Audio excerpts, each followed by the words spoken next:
So a multiple organization, if our organization is very huge in size, so its internal computerized and the software system is also huge. They need also the server-based system. They need also a very compact and very advanced and effective and efficient system to manipulate all kinds of data, to retain the data, and how to organize the data so that in a first step it will come out on a front on a dashboard, and it will be available for the higher management to see what is going on and how our business is running and to take a decision. So it is basically also helps to make a good decision by the decision makers. Like we have a general managers and the CEO of the organization that use such kind of data for decision making system.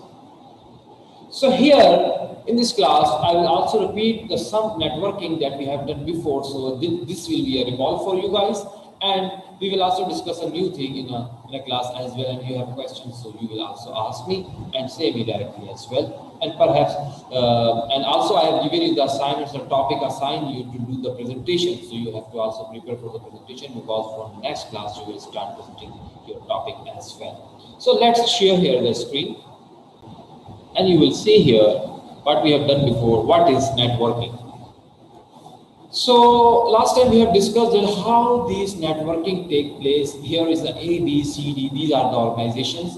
And sometimes when we talk about, like for example, if I am talking about the manufacturing company of beverage, like Coca-Cola and Pepsi, so there is a one department that manufacture the operational department where the new bottles come. Sometimes it happens that we, as outsourcing, there is another company that prepared the bottles, other company prepared the caps of the bottles, and these bottles, the caps come to the Pepsi. They will basically put all the bottles in a machine, and automatically the lift going on, and syrup is poured inside the bottle. That is the filling of the bottle process going on by means of different sensors, and PLC programming is going on in every step to deal with every kind of water and associated with each and every step to sustain this kind of operation as well. So here we see that we should have a network with the bottle provider, with the cap provider, with the package provider, with the labeling. We also prepare the labeling from the outside and the packaging, and then all this come here as a supply. They are basically the suppliers. All the suppliers come here in a company, in main organization, to assemble these things, I think, to fill the bottles and convert these in a finished goods so that can go to the market and easily available for the consumer as well, the main target of the customer.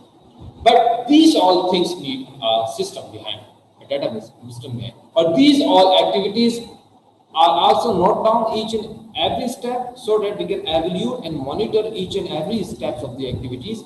For this purpose also we need a system, a computerized programming, similarly software programming, and they tell us each and every movement of the development in the operational department, and the manager backhand sitting watching each and everything and taking decision whether the process is going according to the policy or not, like according to the written statement or not, whatever is the procedure, according to the procedure or not. So it is monitoring going on.